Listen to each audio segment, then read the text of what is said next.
And welcome back. If you've watched the previous video you would have seen setting up a new character and getting started with Golfstar. Just an overview of the game really.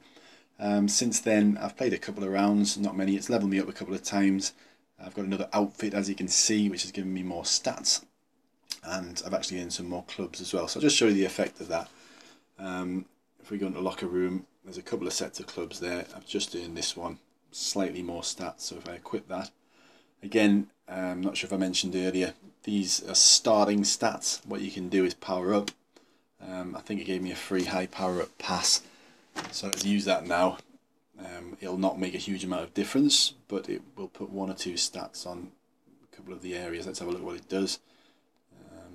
High power up. Yeah, so it's bumped up the impact a bit and the stamina a bit. Not really going to make any noticeable difference, but it's worth doing for free. If you're lucky enough to drop unique clubs or legend clubs, or a unique bag or a legend bag, it's tempting to power them up with GP as quickly as you can to get stats, and sometimes that's a good idea. If you get some really good legend clubs or some really good unique clubs, it can be worth holding on and using advanced power up. The difference is massive. Not sure if it's going to show me if I go into. You need to be junior to go to one. Let's have a look. Yeah, here we go. Right, so you can see the clubs we've currently got equipped, which are these SLS 10s. Now, as we can see, currently 3, 6, 5, 3. That's nothing. It's a drop in the ocean. If we have a look at the other clubs it's showing us some rare clubs, higher stats. These ones are 9, 10, B7. Again, as you move through the game, these are pretty terrible clubs, but you see where it says plus 13. If I press there, I wouldn't recommend advanced powering up these clubs because there are much better clubs available, but you can see the massive jump in stats. If you actually power them up 13 times, then you'll end up with going from power of 12, it's going to go up to 74, and a similar increase on all the other stats.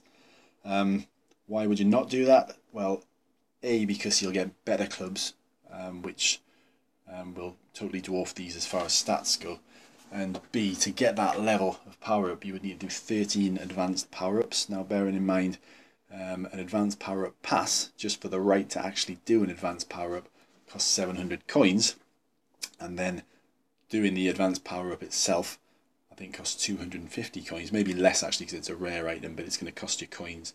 You could end up spending 3, 4, 5,000 coins to get them up to this level, and it's not worth it.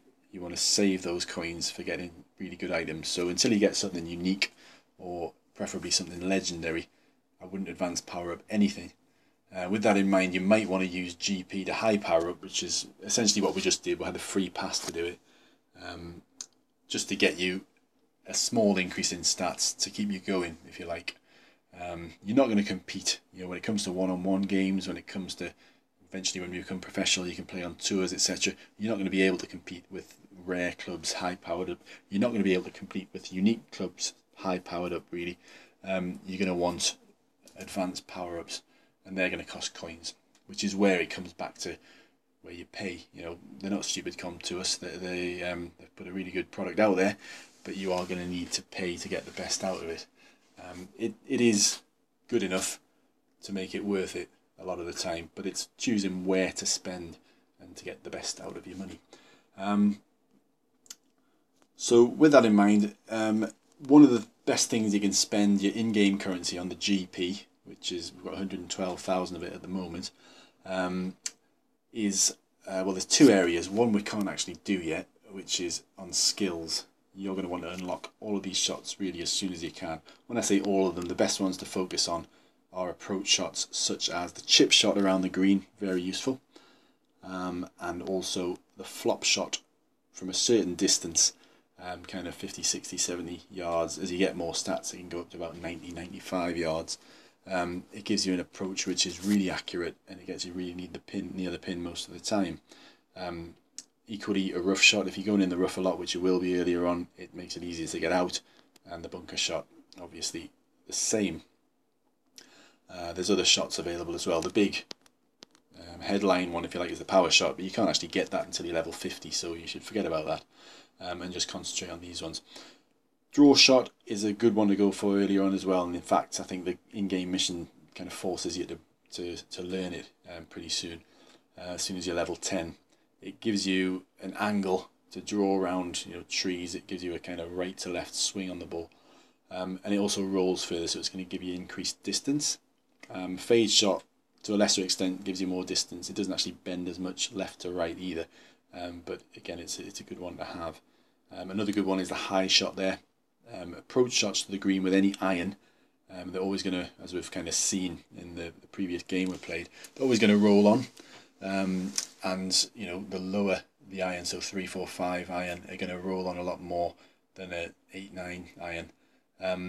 But you can reduce that by using a high shot, so it's obviously going to be a higher trajectory. It's going to drop to the green a lot less flat, and it's going to stop a lot quicker, so it gives you a chance of stopping the ball nearer the pin. Low shot is a good one in the wind. You don't use it so much, to be honest. I wouldn't concentrate on that early on. Backspin shot is a good one. Again, early on I wouldn't worry too much about it. So really the ones to concentrate on would be the chip, I would say the flop, rough and bunker shots. I'll be honest, the pitch shot a lot of people use. I very, very rarely use it. In fact, I think I need to learn it, because I think it's a good shot for holding the ball from a certain distance when you're kind of too far away to chip it. It gives you a little dink at the start, and then it runs on a lot, I believe. So I might look at that actually in a later video, because I need to learn it. The other thing I was going to look at now is, because we've got a bit of GP, I'm going to spend a bit of it on an outfit. So if we go into the shop and then into the clothing, we'll see they start off fairly cheap, 5,000, giving you 3 stats, which is better than nothing.